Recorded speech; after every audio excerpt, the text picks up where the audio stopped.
ಮನುಷ್ಯ, ನಾನು ದೇಶದ ದ್ರೋಹ ಬಗೆಲ್ಲ, ಬೇಕಾದ್ರೆ ನಿಮ್ಮ ಹುರುಳಿಗೆ ನಾನು ಕೊರಳು ಕೊಡ್ತೀನಿ ಅಂತ ಸಂಗೊಳ್ಳಿ ರಾಯಣ್ಣ ಸವಾಲ್ ನಿಂತ ಸಂಗೊಳ್ಳಿ ರಾಯಣ್ಣ. ಆದ್ರೆ ಅಂಥ ಸಂಗೊಳ್ಳಿ ರಾಯಣ್ಣನ ನಮ್ಮವರೇ ಮೋಸ ಮಾಡಿ ದುಡ್ಡಿನ ಆಸೆಗೋಸ್ಕರ, ಭೂಮಿ ಆಸೆಗೋಸ್ಕರ ಆ ಸಂಗೊಳ್ಳಿ ರಾಯಣ್ಣನ ಬ್ರಿಟಿಷರಿಗೆ ಹಿಡ್ಕೊಟ್ರು. ಬ್ರಿಟಿಷರು ತಗೊಂಡೋಗಿ ಅವನನ್ನು ಗಲ್ಲಿಗೆ ಹಾಕಿದ್ರು. ಸ್ನೇಹಿತರೆ, ಸಂಗೊಳ್ಳಿ ರಾಯಣ್ಣ ಗಲ್ಲಿಗೇರಿದ ದಿವಸ, ಸಂಗೊಳ್ಳಿ ರಾಯಣ್ಣ ಗಲ್ಲಿಗೇರ್ತಾನೆ, ಇಡೀ ಊರಿನ ಜನ ಅವತ್ತು ಊಟ ಮಾಡೋದಿಲ್ಲ. ತಾಯಿ ಪಾಪ ತನ್ನ ಮಗುವಿಗೆ ಅಳತಿರೋ ಅಂತ ಮಗುವಿಗೆ ಎದೆ ಹಾಲು ಕುಡಿಸಲ್ಲ. ಸಾವಿರಾರು ಜನ ಮನೆಗಳಲ್ಲಿ ಹೊಲೆ ಹಚ್ಚಲ್ಲ. ರಾಯಣ್ಣ ಸತ್ತಿದ್ದಾನೆ, ದೇಶ ಪ್ರೇಮಿ ಸತ್ತಿದ್ದಾನೆ, ನಾವಿವತ್ತು ಊಟ ಮಾಡಲ್ಲ ಅಂತ ಅಂದ್ರು. ಆದ್ರೆ ಸಂಗೊಳ್ಳಿ ರಾಯಣ್ಣ ಸತ್ತ 10 ನಿಮಿಷಕ್ಕೆ ಅಲ್ಲಿದ್ದಂತ ಕಲೆಕ್ಟರ್ ಸಾಹೇಬನಿಗೆ ಒಂದು ಪತ್ರ ಬಂತು. ದುಃಖ ಆಗತ್ತೆ ನನಗೆ ಇವತ್ತು ಇದನ್ನ ನೆನ್ಸ್ಕೊಂಡ್ರೆ. ಯಾಕೆ ಅಂತಂದ್ರೆ ಆ ಕಲೆಕ್ಟರ್ ಸಾಹೇಬನಿಗೆ ಬಂದಂತ ಪತ್ರ East India company Madras head office ನಿಂದ ಬಂದಿತ್ತಂತೆ. ಆ ಪತ್ರದಲ್ಲಿ ಬರೆದಿದ್ರು, ಏನ್ ಮಾತು ಬರೆದಿರ್ತಾರೆ ಗೊತ್ತಾ? ಅವ್ರು ಬರೀತಾರೆ, ಒಂದ್ ವೇಳೆ ಸಂಗೊಳ್ಳಿ ರಾಯಣ್ಣ ನಿಮಗ್ ಸಿಕ್ಕಿದ್ರೆ ದಯವಿಟ್ಟು ಸಂಗೊಳ್ಳಿ ರಾಯಣ್ಣನ ಗಲ್ಲಿಗೆ ಹಾಕಬೇಡಿ. ಸಂಗೊಳ್ಳಿ ರಾಯಣ್ಣ ಸಿಕ್ಕಿದ್ರೆ ರಾಯಣ್ಣನ ಗಲ್ಲಿಗೆ ಹಾಕಬೇಡಿ. ಈಸ್ಟ್ ಇಂಡಿಯಾ ಕಂಪನಿಯವರು ಬರೆದ ಪತ್ರದಲ್ಲಿ ಹೇಳ್ತಾರೆ, ಸಂಗೊಳ್ಳಿ ರಾಯಣ್ಣ ಸಿಕ್ಕಿದ್ರೆ ರಾಯಣ್ಣನ ಗಲ್ಲಿಗೆ ಹಾಕಬೇಡಿ. ರಾಯಣ್ಣನಂತ ಒಬ್ಬ ಮಹಾನ್ ದೇಶ ಪ್ರೇಮಿಯನ್ನ ಕೊಂದ್ರೆ ಈ ದೇಶದ ಜನ ನಮ್ಮನ್ನು ಯಾವತ್ತಿಗೂ ಕ್ಷಮಿಸಲ್ಲ. ಬಹುಶಃ ವಿಕ್ಟೋರಿಯಾ ರಾಣಿ ಹೇಳಿದ್ರೆ ಅವಳು ಕೂಡ ರಾಯಣ್ಣನ ಗಲ್ಲಿಗೆ ಹಾಕೋಕೆ ಒಪ್ತಾ ಇರಲಿಲ್ಲ.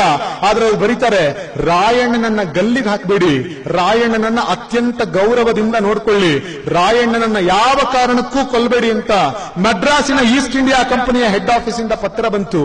ಆ ಪತ್ರ ನಮ್ ಕೈಗೆ ಸೇರಿದ್ ಯಾವಾಗ ಅಂತಂದ್ರೆ ಸಂಗೊಳ್ಳಿ ರಾಯಣ್ಣನನ್ನ ಗಲ್ಲಿಗೆ ಹಾಕಿ 10 ನಿಮಿಷ ಕಳೆದಿತ್ತು. 10 ನಿಮಿಷ ಮುಂಚೆ ಈ ಪತ್ರ ಬಂದಿದ್ರೆ ಅವತ್ತು ಸಂಗೊಳ್ಳಿ ರಾಯಣ್ಣ ಜೀವಂತ ಉಳಿತಿದ್ದ.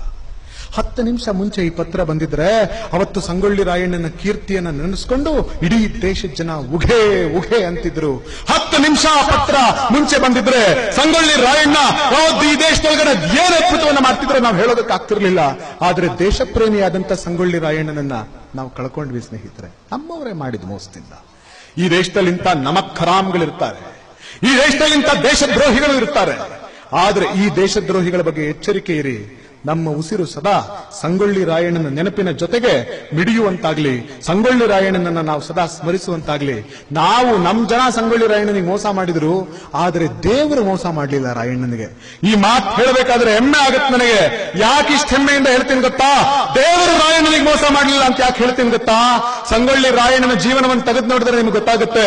ಸಂಗೊಳ್ಳಿ ರಾಯಣ್ಣ ಹುಟ್ಟಿದ್ದು ಆಗಸ್ಟ್ 15ನೇ ತಾರೀಕು. ಸಂಗೊಳ್ಳಿ ರಾಯಣ್ಣ ಹುಟ್ಟಿದ ದಿವಸ ಭಾರತ ದೇಶಕ್ಕೆ ಸ್ವತಂತ್ರ ಬಂತು. ಸಂಗೊಳ್ಳಿ ರಾಯಣ್ಣ ಹುಟ್ಟಿದ ದಿವಸ ಈ ದೇಶಕ್ಕೆ ಸ್ವತಂತ್ರ ಬಂತು. ಇದೇ ಸಂಗೊಳ್ಳಿ ರಾಯಣ್ಣನ ತಗೊಂಡೋಗಿ ಬ್ರಿಟಿಷರು ಗಲ್ಲಿಗೇರಿಸಿದ್ರು. ಗಲ್ಲಿಗೇರಿಸಿದ ಇತಿಹಾಸದಲ್ಲಿ ದಾಖಲೆ ಆಗಿದೆ. ಸಂಗೊಳ್ಳಿ ರಾಯಣ್ಣನ ಬ್ರಿಟಿಷರು ಗಲ್ಲಿಗೇರಿಸಿದ ದಿವಸ ಯಾವತ್ತು ಅಂತಂದ್ರೆ ಜಾನ್ವರಿ 26ನೇ ತಾರೀಕು. ಜಾನ್ವರಿ 26ನೇ ತಾರೀಕು ಈ ದೇಶದಲ್ಲಿ ಗಣರಾಜ್ಯೋತ್ಸವ ಅಂತ ಆಚರಣೆ ಮಾಡ್ತೀವಿ. ದೇವರು ಎಷ್ಟು ಚೆನ್ನಾಗಿ ಸಂಗೊಳ್ಳಿ ರಾಯಣ್ಣನಿಗೆ ಮಾತು ಕೊಟ್ಟ ಅಂದ್ರೆ, ರಾಯಣ್ಣ ನಿಮ್ಮವ್ರು ನಿಮಗೆ ಮೋಸ ಮಾಡಿರ್ಬೋದು, ಈ ದೇಶದಲ್ಲಿರುವಂತಹ ಕೆಲವು ನಮಾಖರಾಮ್ಗಳು ಅವತ್ತು ಈ ದೇಶದಲ್ಲಿ ನಿನಗೆ ಮೋಸ ಮಾಡಿರ್ಬೋದು, ನಾನ್ ನಿನಗೆ ಮೋಸ ಮಾಡಲ್ಲ. ತಾಯಿ ಭಾರತಿ ರಾಯಣ್ಣನಿಗೆ ಮೋಸ ಮಾಡಲಿಲ್ಲ ಯಾವತ್ತು.